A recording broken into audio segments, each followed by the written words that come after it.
Jesus voltou-se para dentro de si, dominou sua atenção, preservou-se do medo, abriu as janelas da sua memória e resgatou a liderança do eu.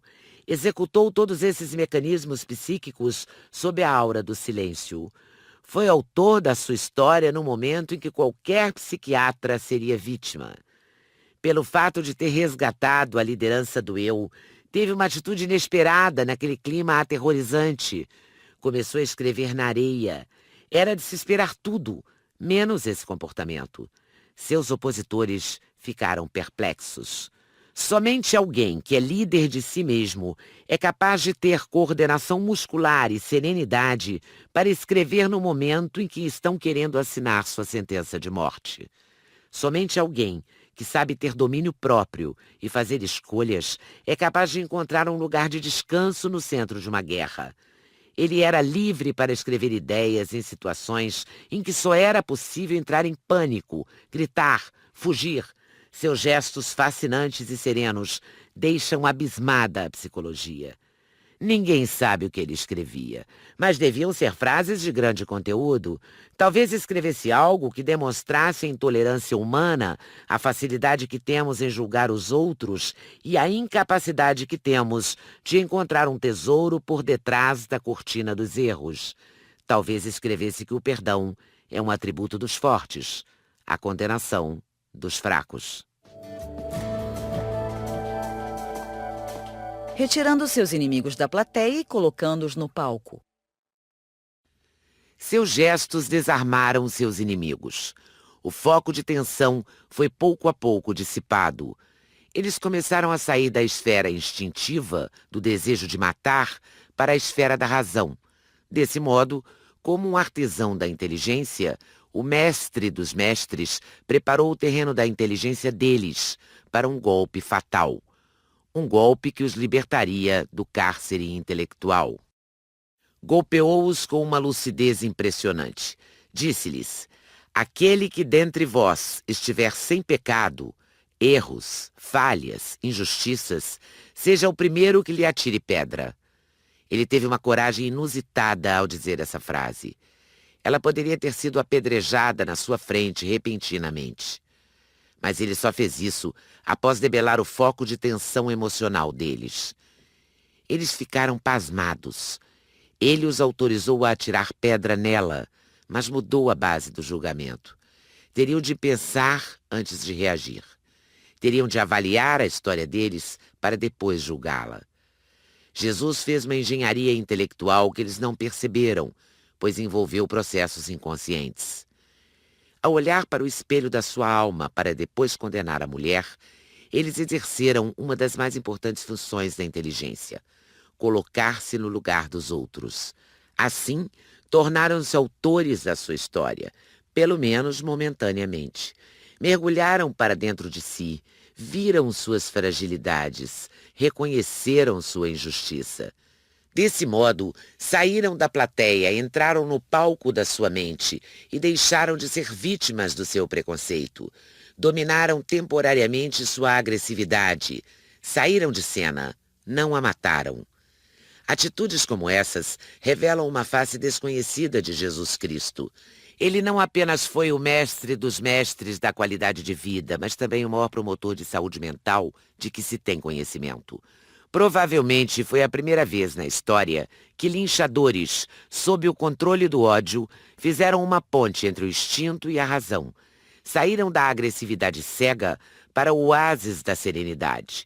Esse feito foi tão surpreendente que equivale a desarmar um terrorista no momento em que ele está para explodir seu corpo e levá-lo a encontrar uma fonte de sensibilidade dentro de si mesmo.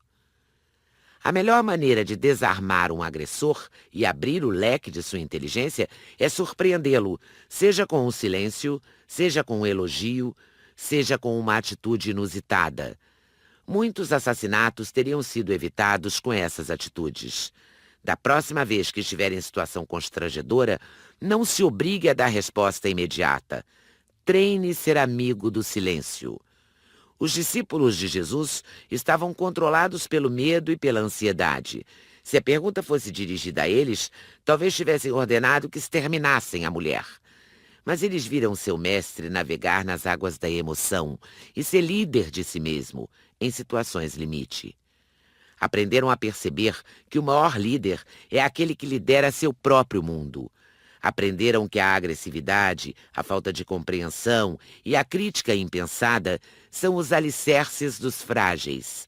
Aprenderam a vacinar-se contra a discriminação e a valorizar a vida como um espetáculo insubstituível. Se a humanidade vivesse 10% das ferramentas e princípios sobre os quais o mestre dos mestres discursou eloquentemente, as guerras, a competição predatória, a violência, as discriminações, os conflitos psíquicos, as crises sociais estariam nas páginas dos dicionários e não nas páginas da nossa vida. A qualidade de vida, a saúde emocional e o desenvolvimento da inteligência dariam um salto sem precedente. Os povos o têm admirado ao longo dos séculos, mas não têm respirado as suas palavras e recitado as suas poesias.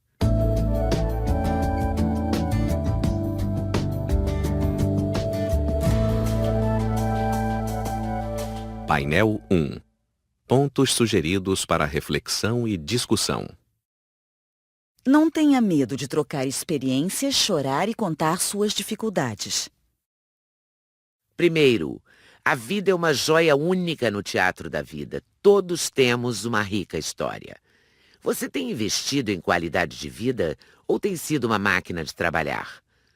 Qual o valor real que você dá para a sua vida e para as pessoas que ama? Segundo, toda discriminação é desinteligente. Você sentiu ou se sente inferior às pessoas? Terceiro, resgatar a liderança do eu é tomar decisões conscientes. O que mais o perturba no teatro da sua mente? Que decisões você tem adiado na sua vida? Quarto, um eu frágil não é o autor da sua história, não tem metas, objetivos, não intervém dentro de si mesmo, perpetua suas misérias psíquicas. Você é irritado e ansioso? É impulsivo e intolerante? Cobra demais de si? Cobra excessivamente das pessoas? Que características da sua personalidade você deseja superar? Quinto, o amor era o fundamento da sabedoria do mestre dos mestres. Quanto você ama a vida? Sexto, o mestre dos mestres usava o silêncio para pensar antes de reagir e resgatar a liderança do eu. Você usa o silêncio nas situações tensas? Você consegue ter domínio próprio e surpreender seus colegas de trabalho e seus familiares quando eles o decepcionam?